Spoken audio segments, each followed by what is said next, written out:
Former attorney for Donald Trump, Jenna Ellis, has just pled guilty for aiding and abetting false statements concerning the election in 2020. Donald Trump is running quickly out of allies, and Jenna Ellis is just the latest of Trump lawyers and advisors who have flipped on him and said that they'll testify against him in court. She joins Sidney Powell, Kenneth Cheesebro, and Mark Meadows, all people saying that, who said, all over these last 2 years, that Donald Trump definitely had the election stolen from him, and that they definitely have proof of fraud and collusion and corruption, all to come out and say, actually, this isn't true at all. And this is a recurring theme that's been happening ever since the 2020 election, in which people like Rudy Giuliani, Jenna Ellis, Sidney Powell, they all say that there's actually fraud going on in the presidential election out in public. But once they go to court, when they're under oath, all of a sudden their story changes. And they say, well, actually, I can't say that there was any fraud. And Donald Trump is losing allies left and right, and it's pretty fun to watch here. I have a lot to say about this, but I want to see what you guys got to say. Rory, what do you think is going to happen with Trump with all this? Man, Trump, much like Elon, is just on the downward slope. I know they call him old Teflon Don. He can get out of anything, but this is unprecedented. The dude has 91 criminal counts overall between 3 different states. And one of them are federal charges being processed by the FBI, which has I believe a 98% conviction rate. Yep. Like it is not looking good for old Trumpy boy.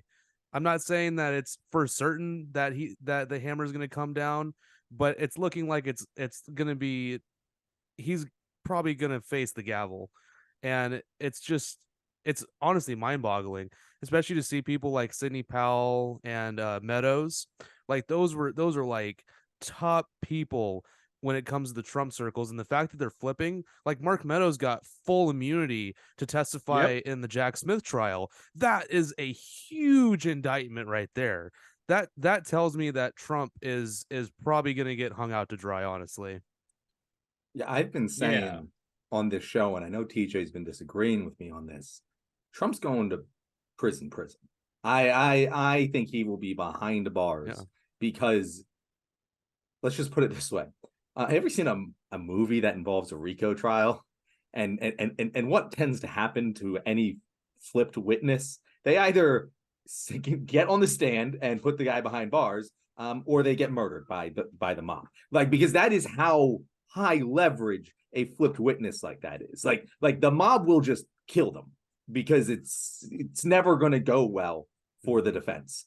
And that is exactly what's happening here. Not just once, not just twice, many times with very high-ranking Trump attorneys and confidants. And it's just going to keep getting worse. And we've all, like, as soon as that videotape came out, not videotape, the audio tape of him just blatantly coercing the Secretary of State in Georgia. Secretary of State, in Georgia. So blatantly, just on tape, it's just like, he's not going to get out of that one once he's not president anymore. Like, it's so clear and obvious, and the scale of everything against him, like, and his age, he's not going to be free the rest of his life. I genuinely don't think that can possibly happen. Trump's best case scenario at this point is that he's tied in litigation for the rest of his life. That's his best case scenario.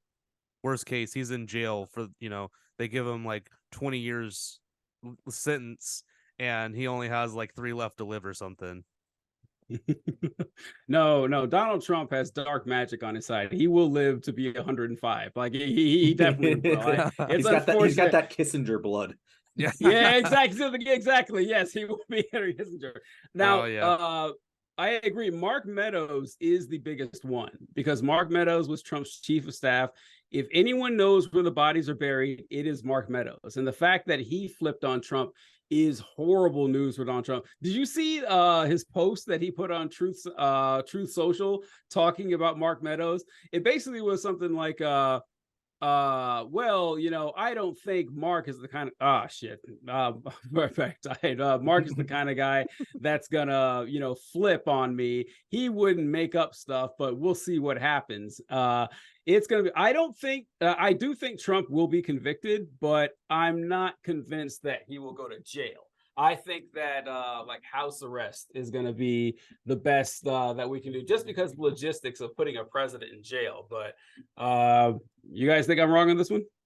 Yeah, so I don't think that it's impossible to put him in jail. Obviously, concessions would need to be made, but like, there's no incentive for anyone who's prosecuting him to do that. They want the biggest possible win they can possibly get. Like, all of the incentives are aligned to hurt Trump as much as possible, the people who are prosecuting him. And there's not too many people who are going to defend him. Like, Joe Biden would probably be, like, if we're looking at precedent, like, the one who could pardon him and like help him out. And Joe Biden hates his guts. Everyone in the government hates him. Like, the people who would normally smooth things over and help someone in power out with their legal issues all hate him. Like, I genuinely don't see who's going to come and help him, because the people who would don't like him. Yeah. And they'll figure out a way to put him in prison. That they'll figure it out. I am sure he will spend time behind bars. I'm more confident he'll spend time behind bars than I was that he was going to lose the election in 2016. That's maybe not as confident as MSNBC was that he would have lost the election in 2016. But I don't know, Rory, what do you think? The first ever Secret Service detail within a federal penitentiary. See, that's the part that gets me, is that it's not that I think that they'll go out of their way to try to help Trump and like stay out of prison. It's just the logistics of putting a president in prison. I don't know how that would work. I don't. I mean, like, unless you create a prison specifically for him, like, I think that's you can't have the president.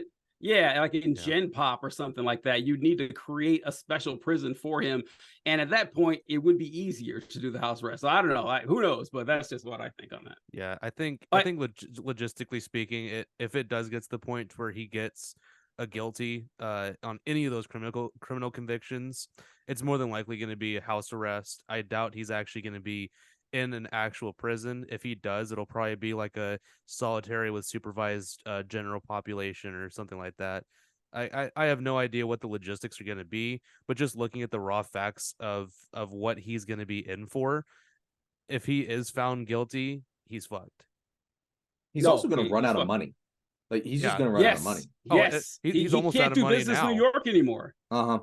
It is all unprecedented. And that is the reason I think that, like general common knowledge on when elected officials and high powerful people get caught, they don't go to jail. But like, this is beyond that. And he isn't one of them. As the thing that won it for him is the thing that's going to end up doing him in.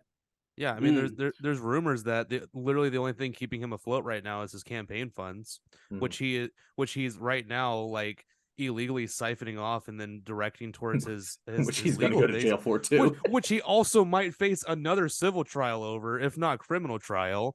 Like he's just a career criminal, basically just like a mobster without the mob, billionaire that is trying to do whatever he wants to do. That's all there is to it. So what I wonder is, this is like only tangentially related, but the Trump supporters who are still saying that this is a witch hunt and this is a hoax, and it's like, come on, folks. I mean, Bill Barr, Sidney Powell, Mark Meadows, everyone is saying that, this is all bullshit. We told him it was bullshit. He went with it anyway, and they're still going for it. And what really gets me is the January 6th people, because the right-wing position on January 6th makes no sense at all, because what they're saying is at first they said it was Antifa, it was the left trying to make us look bad when January 6th happened, and then they went to, it was a peaceful protest, and these people shouldn't be in jail, like they got a hand. And so the problem with me is that, okay, if you guys actually believe that the election was stolen, that millions and millions and millions of fraudulent votes were put in for the 2020 election, and that would be a massive miscarriage of justice in presidential history. And if that's true, then storming the Capitol would be the righteous and just thing to do. Like, you were actually protecting American democracy. So if you believe that, why are you saying that, the storm of the Capitol was bad? It doesn't make any sense. And that it's just so strange to me that they're so incongruent on what they feel about January 6th and Donald Trump in general.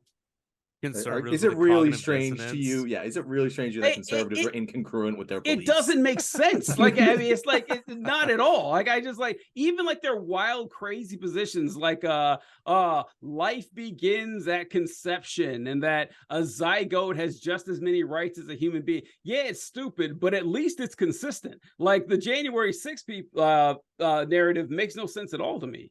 Yeah, we actually had a somebody that they didn't directly participate in the riots, but they were at Trump's rally on Jan 6th. We had her on the show a couple times, and I had the pleasure of completely dismantling it, all the bullshit that she had to say.